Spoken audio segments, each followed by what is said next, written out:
Welcome back to the Grand Solar Minimum channel. Today is Wednesday, March 4th, 2020. Let's take a look at our space weather conditions real quick before we start tonight's broadcast. Our solar wind speeds coming in at 373.4 kilometers per second with a density of 13.7.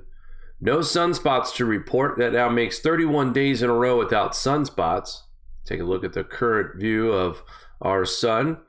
That's 47 days in 2020 without sunspots and 73% of the year without sunspots.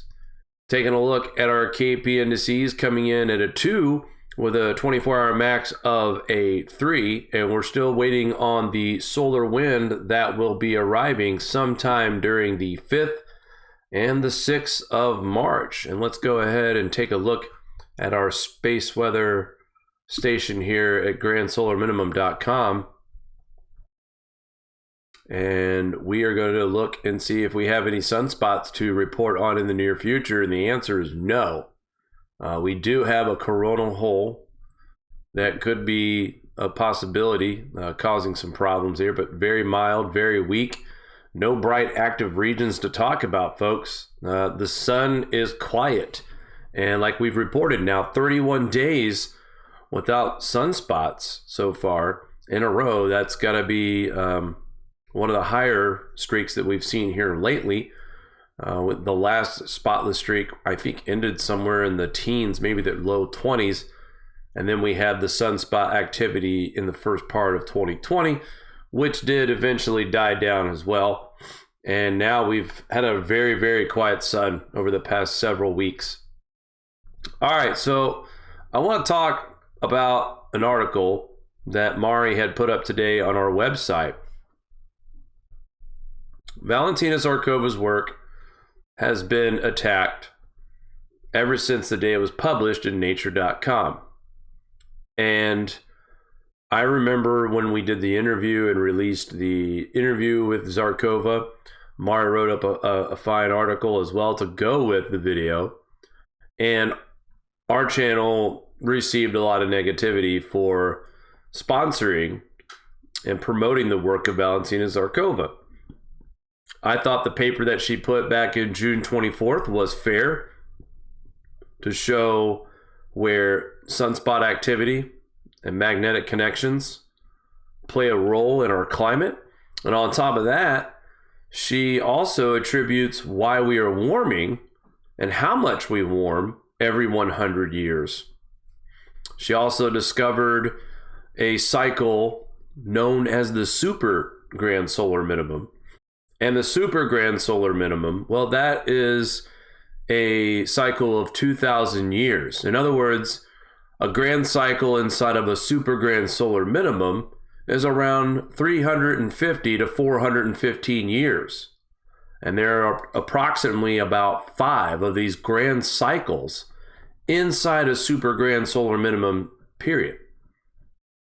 Lots of information to go over, lots of stuff to read over, and frankly, I don't think once or twice or 3 times is enough to really fully understand what Valentina Zharkova is talking about. So from day one, it's been attacked, criticized, and today, New Scientist website posted a headline that made it sound like that nature.com rejected the paper, and that's just simply not what happened. So thanks to Mari over here at the grandsolarminimum.com, she put up a little article, and I'll go ahead and read from it here. It says, we live in a world where money talks, where AGW alarmists can shoot down proper science with no debate. AGW scams have run rampant, spreading rhetoric, turning true science into political science for profit.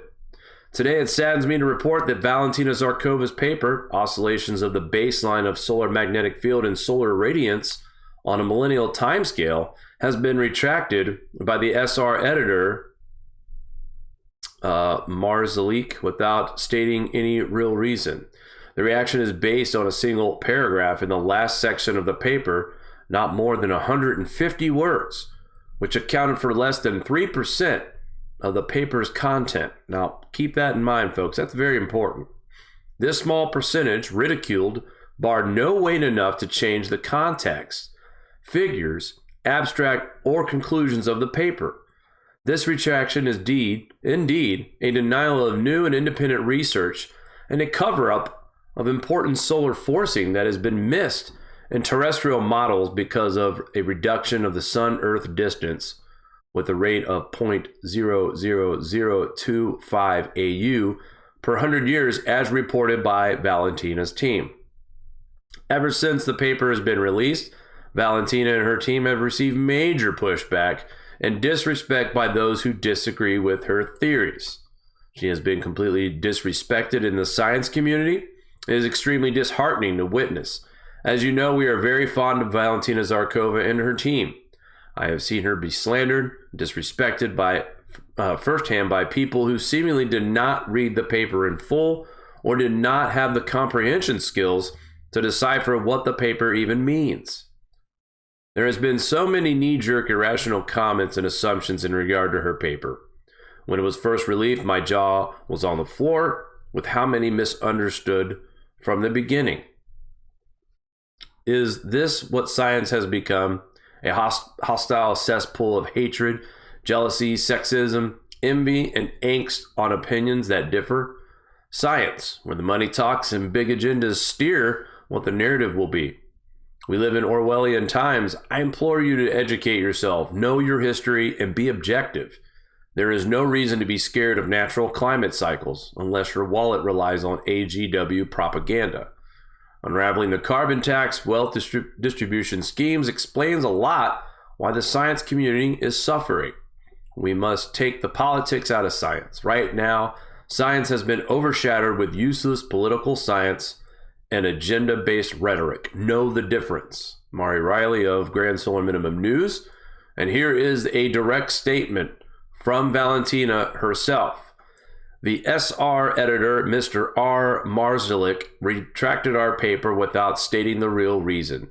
The editor and AGW people object the suggestion of the paper that the Sun-Earth distance changes periodically over a long period of time, 2100 to 2200 years. The AGW people claim that the SE distance is the same at all times, SE meaning Sun-Earth. Now you can find our paper here, and if you go to our website, you'll see that it is linked on the archive of 2002.06550 until we publish it again. The retraction confirms that our paper was very innovative. Indeed, if the AGW people are so afraid of us telling other people the truth about solar inertial motion and its effects on the Earth and other planets.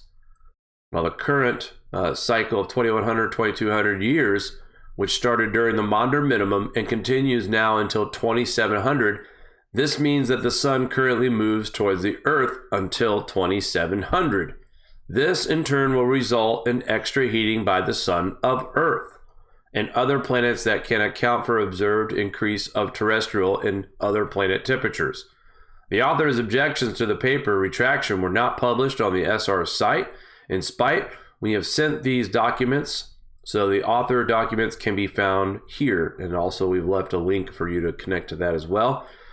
The links to the published archive paper and to erratum paper calculating the solar irradiance and terrestrial temperature can explain to everyone what they are afraid of.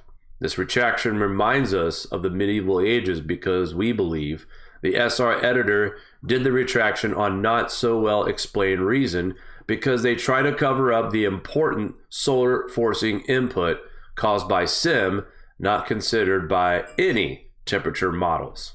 This suggestion is confirmed by the publication in New Scientist, where the only people who commented on this retraction were the AGW supporters, G. Smith, NASA, and K. Rice of Edinburgh University. Read it here, folks. So there you go. And I think, to me, where people get on Valentina, who are so-called GSM community supporters, are the ones that talk about the warming that she's describing between now and 2700.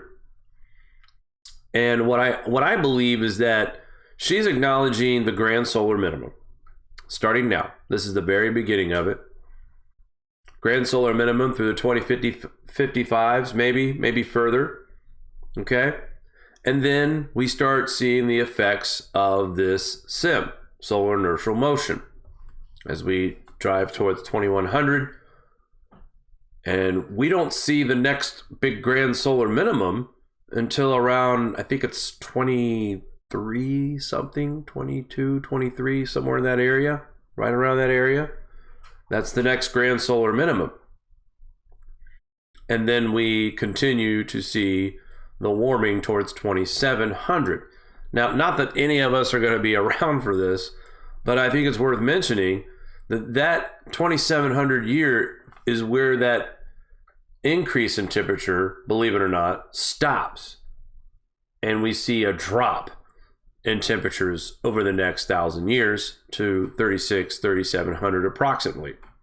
So, believe it or not, and this is my belief of the super grand solar minimum, as we approach closer to 2,700, our planet temperatures are going to rise according to Zharkova's work.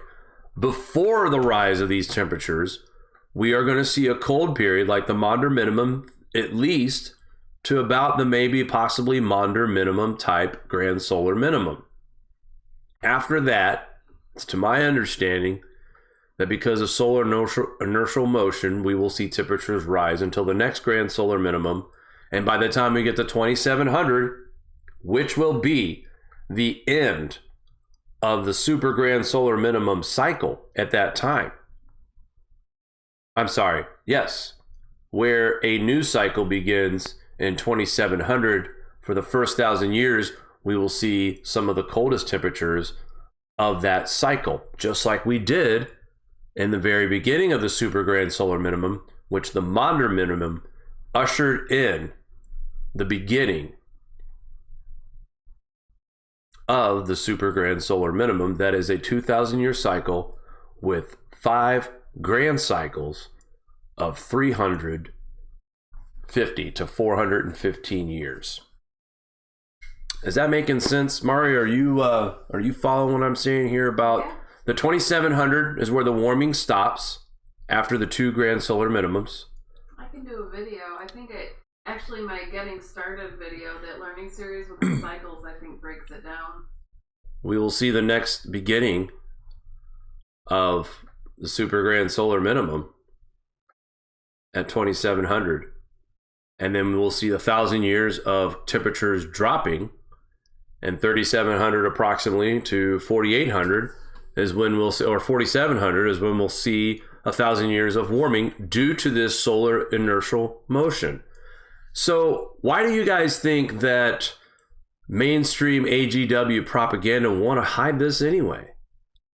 Because her paper and her work proves that climate change is natural, that solar cycles play a role, and also solar inertial motion plays even a bigger role here. So the reason why it was so cold back in the Maunder minimum and beyond in the 1300s and that part is because of where we were in this super grand solar minimum. And I misspoke. I apologize. 2,000 year cycle, Maunder minimum started at 1600. So the next super grand solar minimum begins in 3,700, not 2,700. I misspoke. There's a lot here to keep up with, guys. I just report on this, but the 2,000 year cycle began in the Maunder minimum, which would lead us up to 3,700, which is where we'll be entering a new super grand solar minimum. At that point, we will see the bottom of that temperature drop from 2,700 to the 3,700 as temperatures from that point start to rise like it did in the Maunder minimum and beyond. You catch that? Yes, Mario will make a video about this, but there's a lot to wrap your head around. Again, super grand solar minimum starts around the Maunder minimum.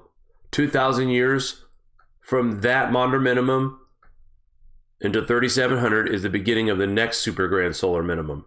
The first half of a super grand solar minimum is 1,000 years of solar inertial motion temperatures that will warm, but in between these grand cycles, we will see cooling periods before it warms back up again. And then once we hit the 2,700 mark, that's where we see temperatures start to fall and drop again as we work towards the end of this super grand solar minimum and into the beginning of the next super grand solar minimum, which is approximately around 3,700 to 3,800, give or take some years there. So again, don't be fooled. Don't let these fake news websites here on the internet try to trick you into thinking that the paper's been retracted, that the whole thing is bogus. It was less than 150 words. It was a paragraph of the paper. It was at a part of the content that was not going to affect the overall outcome of this paper. So, Mari, thank you once again for taking some time to put this together, and also reaching out to Valentina, who is currently traveling as we speak, and she's giving presentations about her paper and talking about the next grand solar minimum and talking about things that's going to happen when we're dead and gone. Our kids are dead and gone. Our kids' kids are dead and gone, folks.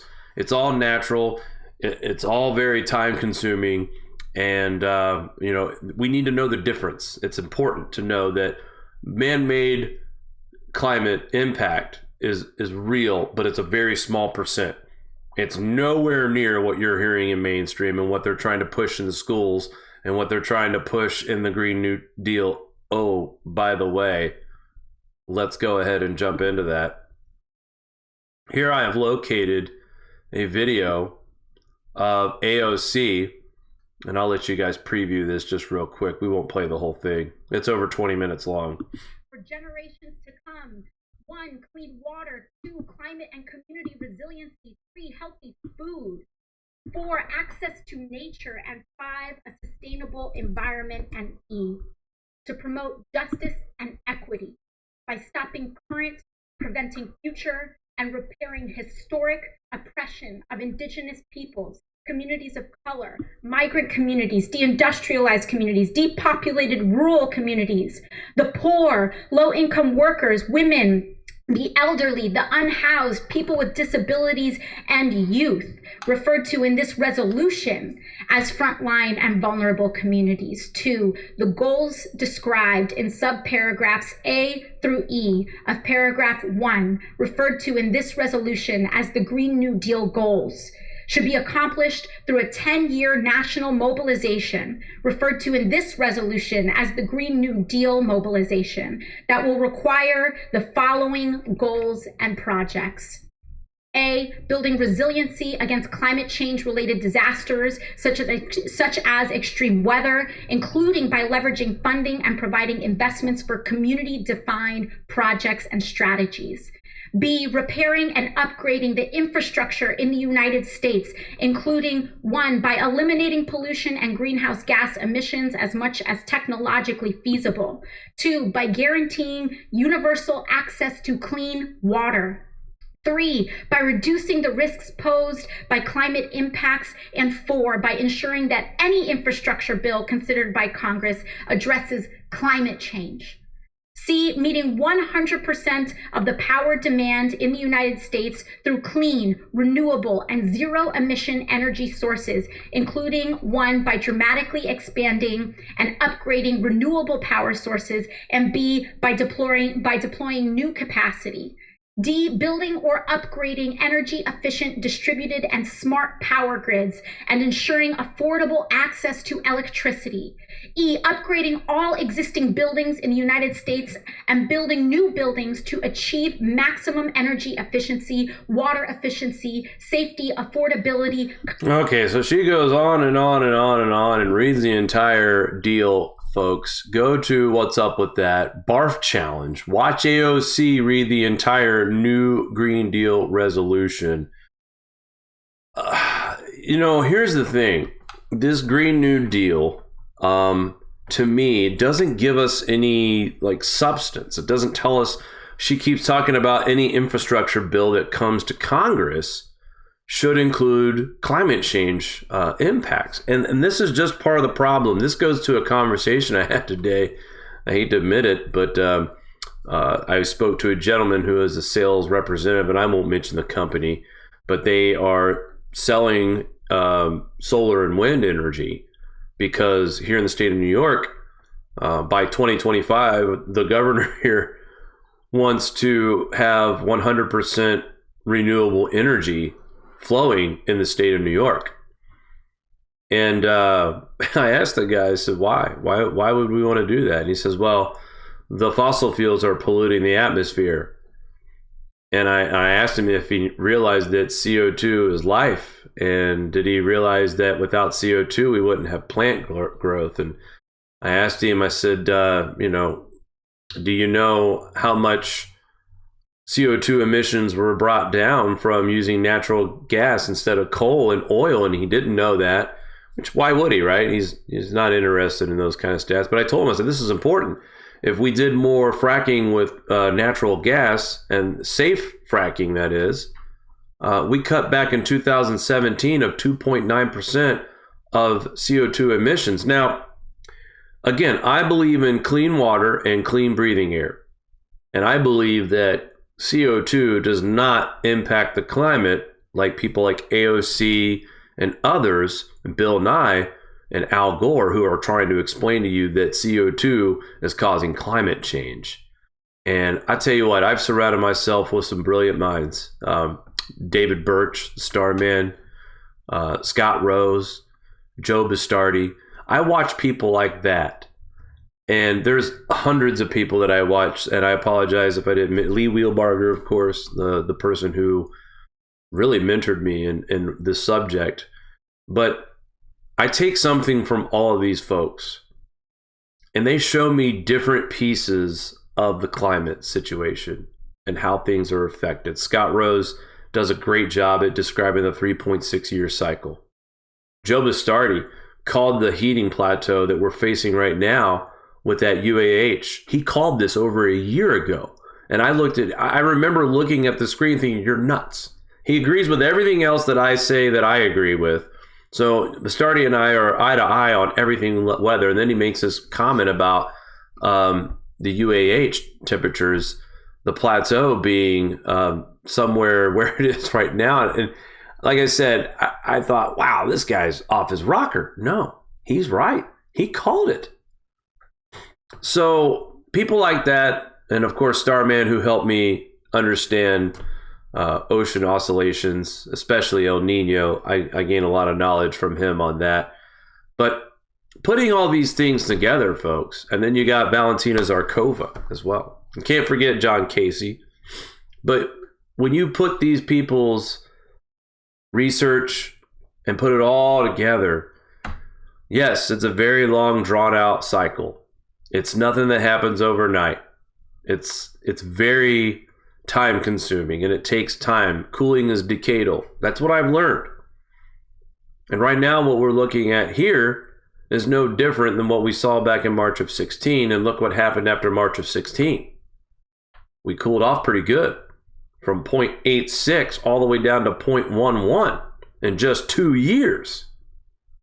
Now we peaked off maybe at 0.77. It's possible we see a higher temperature for March, but with where we are in the 3.6 cycle, according to Mr. Rose, who I've spoke with off topic here, but we've talked about this, and I believe his data is correct as well, that we will see cooling from here on out, which leads me to an article that I saw on Ice Age Now. There is no signal at all from our CO2 emissions. Instead, from now on, the temperatures will fall. Climate change problem solved. It's nature, Professor Weiss. At last, someone has published a paper which explains all recent climate changes in terms of natural climate cycles instead of fairy tale CO2-driven climate. When Professor Karl Otto Weiss, advisor of the European Institute for Climate and Energy, former president of the National Meteorology Institute of Germany, used spectral analysis of long-term climate data, he found that all climate change is due to natural cycles. How about that? He found no signal at all from our CO2 emissions. None. There is a YouTube video embedded with this article. I suggest all of you take a look at it on your time. Some of the global warming articles are contrary to real physics, says Professor Weiss. There's something fishy about the whole idea of CO2 and climate. I decided to find out what is real and what is fairy tale. Now, Weiss did a spectral analysis of climate data, and it showed that all climate changes due to natural cycles. There is no discreditable effect due to human activity. Again, I agree that there might be a very tiny percentage that man might have something to do. That's it though, very tiny. This guy's saying not at all. So if anything, I'm like the middle. I'm the fence sitter. This guy's saying it's completely nothing to do with human activity, which should help support my theory as well, and the grand solar minimum. When Weiss and his colleagues looked at the existing research, which has been funded by over $15 billion, they could not find even one paper that looking into the question of climate cycles. And that's true. No one that in the AGW looks at climate cycles. CO2 levels do not correspond to those climate cycles. There is no trace of evidence that CO2 levels correspond to climate change, says Weiss. Instead, the relationship between solar activity and Earth's climate is very close. Bingo. That's what we're looking for too. Because I saw something on a North Carolina college website talking about solar cycles and the climate, and they admit that solar cycles do have some impact on Earth's climate, but they're also stating that there's just not enough evidence out there that states otherwise. And of course, they should take a look at this video, and so should you over here at Ice Age Now. Robert Felix, the author of this website. All right, folks, let's get into some things that we really don't want to talk about, but we're going to.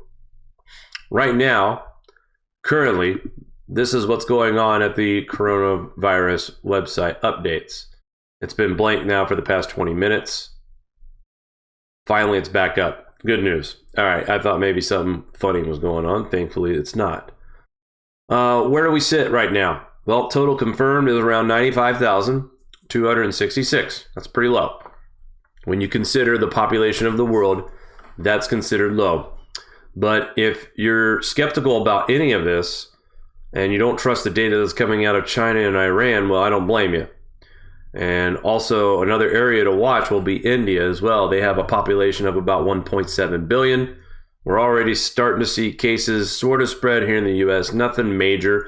157 is still relatively low, but Congress did approve $8 billion today to be spent on testing to be sent to all major health facilities, hospitals.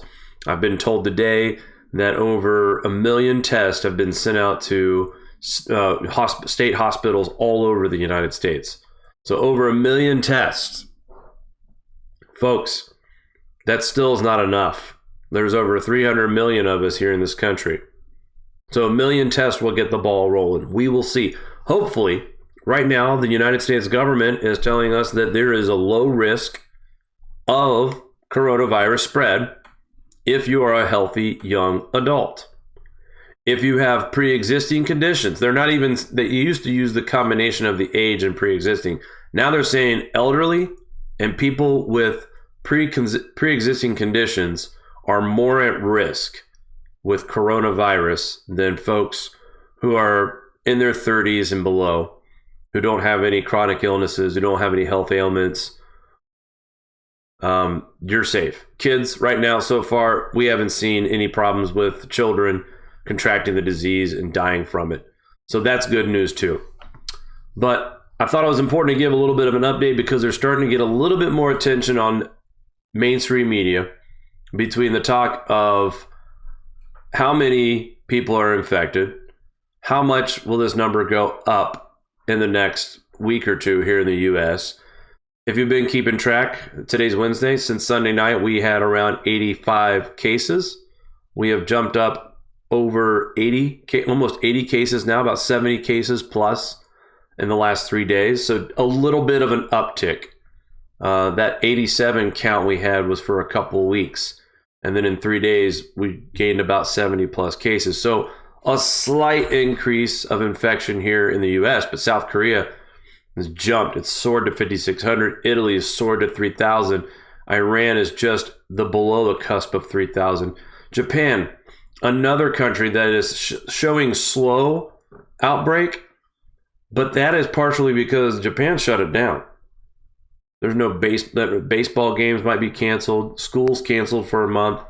They went ahead and took the precautions well ahead, and it's possibly going to work. And I'm hoping that the United States, because remember, the United States did cut off all flights to China and back. That was back in February 2nd. So let's hope that some of the measures that we did take are going to contribute in keeping the infection rate low. However, I really feel like, and I know some of us agree with me on this, that because of lack of testing, we really still don't know what we're looking at. And I think as the next few days, the next couple of weeks roll by, we will start to get a better handle of how many cases, how fast is it spreading. And so far, yes, only the elderly have died from this virus. The most of the deaths have come from a nursing home in Washington State. So again, when you put that together, you kind of look at it and think, well, okay, so far the facts that we're getting are the truth. We are seeing elderly suffering the most from this, unfortunately, people with pre-existing conditions. The spread right now is low. But I say this, and Mari says this, wait until these tests start coming in. Wait until these tests are distributed to the hospitals across the United States where they can actually start testing more people. So I say we still got another week or two before we can really firmly say, all right, we need to change lifestyle regimens here. We need to maybe, cancel school here for a couple weeks, or there's talk about the Olympics being moved to July 24th. There's talks of the NCAA March Madness tournament being played without crowds. The list goes on. Japan is talking about canceling baseball seasons.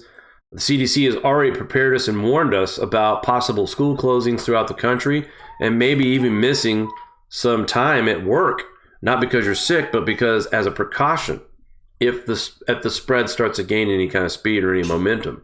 So again, we're probably about 7 to 10 days away before we get a really good idea of how this disease is going to continue to spread before we start thinking about long-term preparations.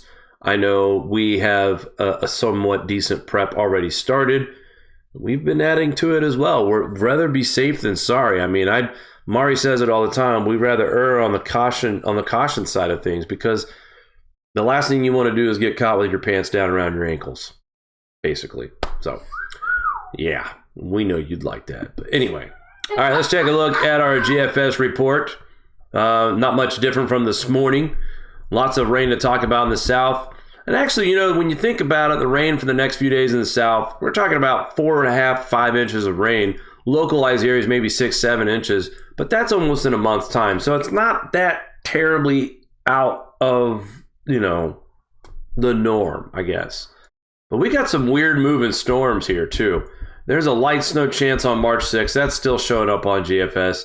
This is all rain now on March 11th. And then this system right here, where a couple of low pressure systems kind of just spin around. This one right here, look at this. All right, let me back that up a little bit. High pressure bringing cold air from the Arctic, and then you see the spin right there in the middle of your screen. Now I want to show you something too. Watch the temperatures on this same date here towards the end. I'm going to move this all the way back to the end of March. Look at the temperature drop from this low pressure system. Now here's where we start to see the cold air come in from the Arctic and into Canada and push its way through the Midwest. But watch right around Ohio, Pennsylvania. Watch this. You see that spinning in there? That's from that low pressure system. I'll play it again. Watch. Right there in the middle of your screen, folks. Right in this section right here. One more time. This cold air is being spiraled into the Midwest. And it matches this little low pressure system here that's spinning out of control starting on the 17th, right here and right here. First for everything. That's wild to see the system spin out like that. So GFS is saying winter's not yet over in the Ohio Valley into the Northeast, especially here in the South. Look at this, March 19th. Temperatures could be freezing for you in Alabama, Mississippi, and Georgia. So I know we've seen some severe weather now, but man, this is just some up and down stuff. Earlier we were talking about some icing possible, mainly rain for the Ohio Valley, some frozen precip for the Northeast, but mainly rain, guys. And then this storm system here on the 17th, well, that's just some crazy action here, some spinning out, also dragging in cold air and wrapping it into this system. You could see it on the temperature map as well. And all that talk about drought conditions in California, I want to point out real quick, that will end towards the middle of this month as we have what looks to be a possibility of a long event of some moisture inundating the West Coast by the midpoint and the end of March. So just hold on there. And also want to say this too about the reservoirs out there in California. Most of them are above average. So nowhere near as bad as we were before 15, where we were told that California was going to be a permanent drought situation. Just not the case. Mari, did you want to come over here and say hello to our friend? I want to say hi to Justin in Flint, Michigan. He gets no love ever.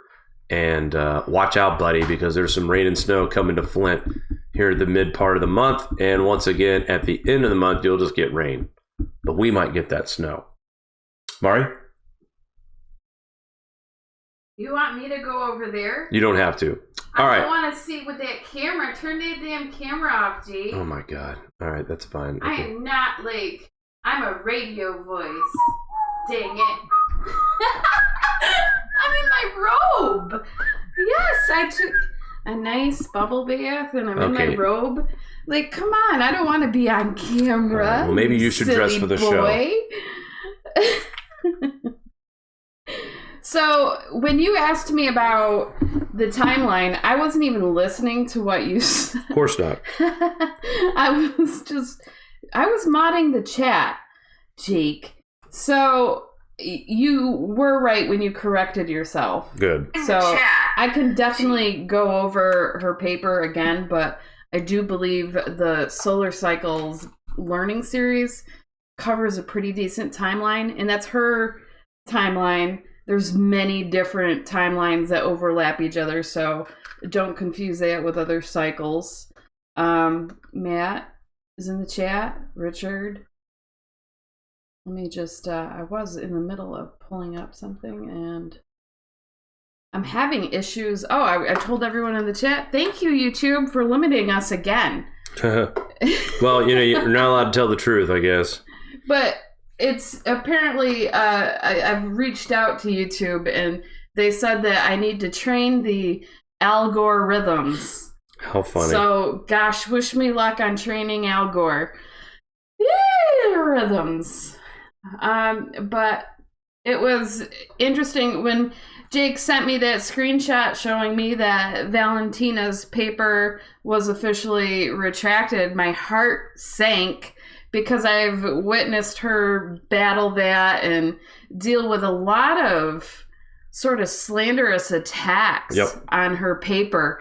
And a lot of the slanderous attacks don't even make sense when you look at what the slanderer is saying objectively. Like, there's people criticizing her paper for things that don't exist, for other papers. They're confusing the topic. And the bottom line is, it's a shame for the science community right now that this can actually happen to independent scientists and their research. There's no control, really. Their work can be just taken away and snuffed out like that. And there is no reason, good, valid reason for her paper to be dismissed like that. And I just, to give you guys peace of mind, Valentina isn't just going to roll over with this. She's going to come back swinging even harder with her next paper. She's a tough lady. And I have full faith that she can get through this. She's traveling. She's doing lots of presentations. So she's busy. I'll probably have some more information beginning of next week. Hopefully we get to talk to her in a few weeks. She's actually here in the States right now. So I told her she needs to boost her immune system up for me and stay safe while she's traveling. She's like she's priceless. So I don't want anything to happen to her. I hope that she stays safe, but she said she'd get back to me around Sunday and we'd arrange something to talk and just discuss what's going on. And maybe we'll bring it on over to the channel as well, which is most likely what's going to happen. We'll see. It's just good to reach out to her and, know that she is not going to let this stop her. And I don't want to get into some of the stuff. She said, I'll wait for her. We'll let her do it. I totally respect her privacy and all that. So I don't want to, I want to clear what I say through her before I even say it. So anyway, go over to thegrandsolarminimum.com, and the latest article there that I wrote that Jake went over has her statement right in there and links referencing everything as well. Thank you to whoever recently purchased a t-shirt. The Teespring doesn't let me know who buys what or whatever, but someone went on and bought some I Love CO2 merchandise. That's huge help for us, especially since YouTube has decided to sort of, pull the plug on us. You guys were member supported, so we're going, and I hope you've seen a difference in the channel, just content. We are going back to more edgy climate discussion, aren't we, Jake? I sort of enjoyed those. A little more science, a little more weather. Actually, I want to show my work shirt off, so get out of the way of the camera. I don't want to be on camera. I just want to show everybody that I do wear my work shirt when I come in here and do these shows, guys. And there you have it. Oh, there we go. Grand Solar Minimum, folks. This shirt could be yours. Check out our Teespring store as well. Lots of people have actually sent us pictures in their GSM gear, so we appreciate the support on all of that. All right, guys, that's going to do it for us tonight. We'll be back tomorrow morning with another Grand Solar Minimum news update in the morning. And then I think Friday night, are we going to do the call-in show Friday night? We have to. Yeah, let's go ahead. We'll go ahead and schedule a call-in show for Friday night. It's been a few weeks since we've done one of those. So until tomorrow morning, folks, I hope everyone has a great evening. And our thoughts and prayers with Starman David Burt. We hope for a speedy recovery, buddy. We'll talk soon. Do you like this show? Give us a thumbs up. Want to support us more? Share to your favorite social media platform. Buy a t-shirt or become a Patreon. All links are in the description below.